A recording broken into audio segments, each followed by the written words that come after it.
নমস্কার বন্ধুরা, ঠাকুরের কথা চ্যানেলে সকলকে স্বাগত জানাই। পরম গুরু শ্রী শ্রী রাম ঠাকুরকে প্রণাম জানিয়ে প্রতিদিনের মতো ঠাকুরের কথা নিয়ে আমি অন্তরা আপনাদের কাছে সকল বড়দেরকে প্রণাম জানাই।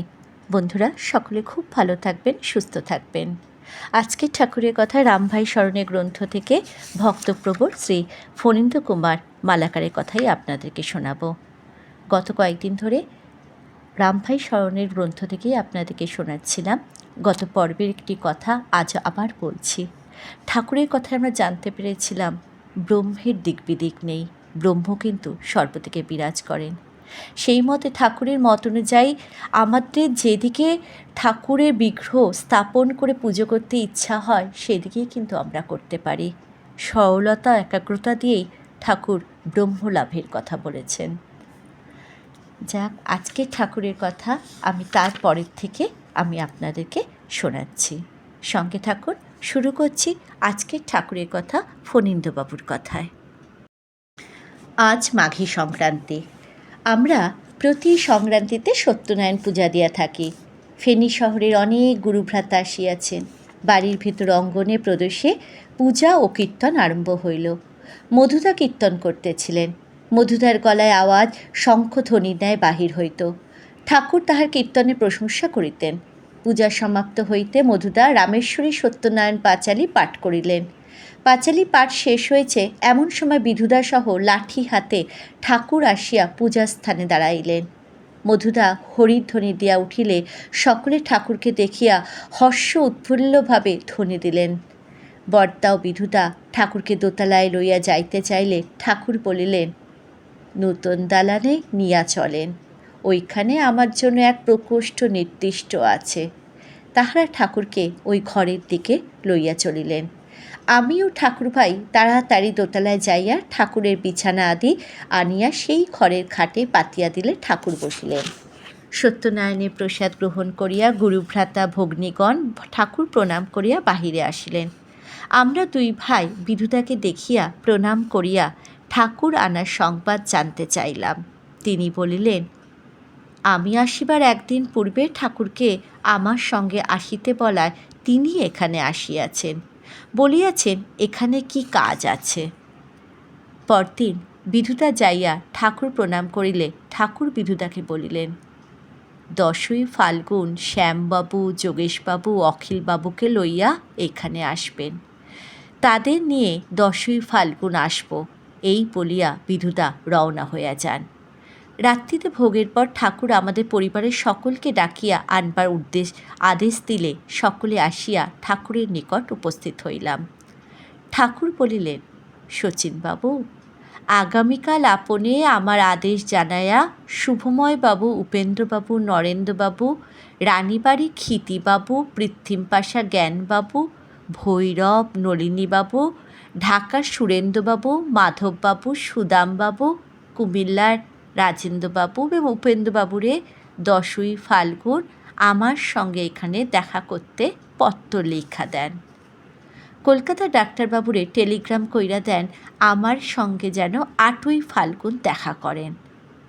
পরে পিতা ঠাকুরকে লক্ষ্য করিয়া বলিতে আরম্ভ করিলেন, এইবার গোবিন্দর দোল পূর্ণিমার রাজস্ব যজ্ঞের আয়োজন কইরা যজ্ঞ সম্পন্ন করেন।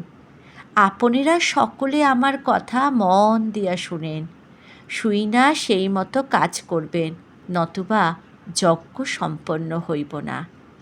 দক্ষ যজ্ঞে পরিণত হইব। যজ্ঞের কাল 24 প্রহর। এই 24 প্রহর আপনেরা সকলে মনে প্রাণে করজোড় অবস্থায় থাকবেন।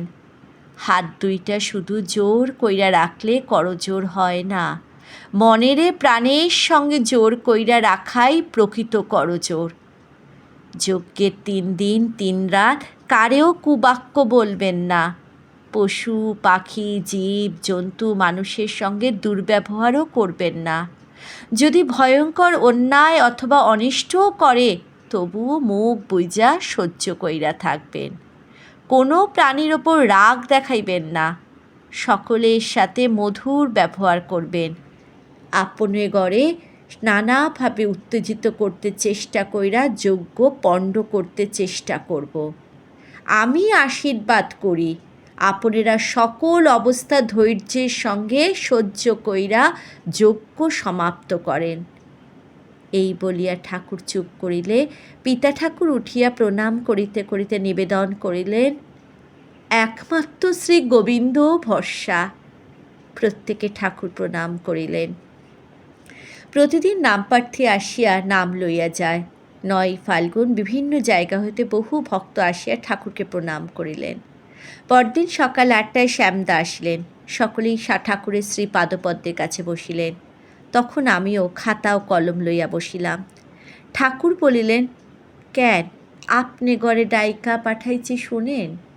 ধরিত্রীর অনিবার্য ধ্বংসের কারণ জ্ঞাত হইয়া কুরুক্ষেত্র মহাসমরের পূর্বে গোবিন্দ স্বয়ং উপস্থিত থাইকা পাণ্ডবগড়ে নিমিত্তমাত্র রাইখা যুধিষ্ঠিরে দিয়া রাজন্যবর্গের সহায়তায় রাসূয় যজ্ঞ সম্পন্ন করাইয়া ধরার ভার লাঘব করেছিলেন। নতবা প্রলয় পরধি জলে ডুইবা যাইত, সেই রকম দুর্যোগপূর্ণ মহাকাল সমাগত। এই সর্বনাশী মহাকালের হাত থেকে রক্ষা করতে পারে একমাত্র সর্বমঙ্গলময় রাসূয় যজ্ঞ। এইবারও গোবিন্দের উপস্থিতিতে মালাকার গড়ে নিমিত্ত মাত্র রাইখা পিতা ঠাকুরের দিয়া আপনেরা সর্বত্রভাবে সহায়তা কইরা রাসূয় যজ্ঞ সম্পন্ন করেন। সকলের সাহায্য সহানুভূতি ভিন্ন এই বিরাট যজ্ঞ এক একজনের দ্বারা সম্ভব নয়। এখন শোনেন, যজ্ঞ আরম্ভের আগের দিন থাইকা সমাপ্তি পর্যন্ত আপনেরা কর্মী সকল এইখানে দিবারাত অবস্থান কইরা যজ্ঞের কাজ নিষ্পন্ন করবেন। যজ্ঞক্ষেত্র ত্যাগ কইরা কেহ কোথাও যাইতে পারবেন না। মনে প্রাণে তৃণাদপি ক্ষুদ্র হইয়া কর্ম সম্পাদন করতে হইবে। মনে রাখবেন, আপনেরা কেহই কর্তা নন, কর্তা স্বয়ং গোবিন্দ। কুবাক্য, ক্রোধ, দম্ভ, অহংকার, দুর্ব্যবহার একেবারে বর্জন করতে হইবে। যে কোনো প্রাণী, ইতর জন্তু, জানোয়ার বা ব্যক্তি যাই করুক না কেন, আপনেরা মৃতবৎ সহ্য করবেন। সকল প্রাণীর সঙ্গে মধুর ব্যবহার করবেন। দেব, দানব, মানব, যজ্ঞ, রক্ষ, কিন্নর, অপ্সরা আদি সকলেই পবিত্র যজ্ঞভূমিতে অহর্নিশি বিচরণ করবে এবং নানা ছলনায় আপনাগো ধৈর্যচ্যুতি ঘটাইয়া যজ্ঞ পণ্ড করতে চেষ্টা করব। আপনেগো অসীম ধৈর্যশীল হইয়া অত্যাচার, অনাচার, অবিচার যাই করুক নীরবে হাসি মুখে সহ্য করতে হইব। মনে রাখবেন, এই সকল শুধু পরীক্ষা মাত্র। পরীক্ষা উত্তীর্ণ হইলে যজ্ঞ সফল। এখন আপনেরা সুস্থিরভাবে গভীর রূপে চিন্তা ভাবনা কইরা আপনেগো সুচিন্তিত মনোভাব আমারে জানাইবেন। এই বলিয়া ঠাকুর নীরব হইলে সকলে উঠিয়া নূতন দালানের হলরুমে বসিয়া আলোচনায় প্রবৃত্ত হইলেন। জয় রাম, জয় গোবিন্দ।